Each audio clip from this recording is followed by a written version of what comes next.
So you're normally one of the volunteers and now there won't be anyone voting at the embassy. When did you find out that this was the situation this year?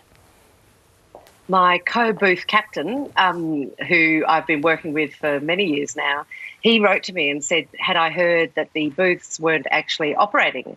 And I didn't know that. And so, as is normally the case, I would write to the embassy just to confirm that our place was available. And I was directed to the Australian Electoral Commission for further information and found that, in fact, in-person booths or voting at the Australian Embassy in Tokyo, at least, was not happening this year. And it's not just Tokyo. There are quite a few areas where it's not going to be happening. That's right. There are at least 19 booths or in-person booths operating this year.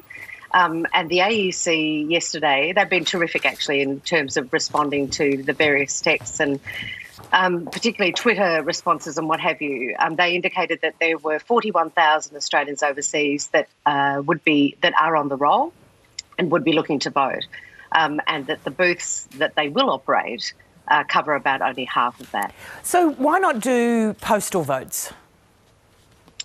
Well, postal votes, I don't know if you've received a lot of parcels and goodies from overseas lately, but it's certainly not happening.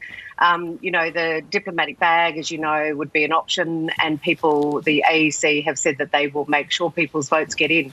I've had a lot of people write to me in the last 24 hours saying how concerned they are. They live in places where the booths or the in-person voting option won't be available, and their mail doesn't come very regularly, and they're very worried about their vote. Hey, Melanie, on that note, we've had contact as well from viewers, including someone in East Timor who says that they can't vote in person and that because it is still a developing country, there is no postal system. So are we looking at people basically not being able to do something that a lot of us take for granted, and that is vote? Look, I think everybody will do everything they can to ensure that people do get that vote in.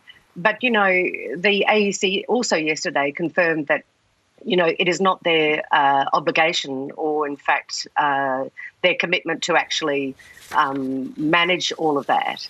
That you don't have to be, you're not going to be fined if you don't vote when you're living overseas, which sort of, isn't really the point for people who do want to exercise their sort of, their rights, I guess. Yeah. And look, we did speak to the AEC as well, and they said because of changing health orders and COVID, and they've done as much as they can do, but this is the reality. I suspect that this would all be a surprise to many Australians here in Australia who are going to turn up on May the 21st for their sausage sizzle and cast their vote, that there are so many people overseas who aren't able to do that and not even able to do the postal voting. Hey, Melanie, thanks for bringing it to our attention. Melanie Brock in Tokyo. Thank you.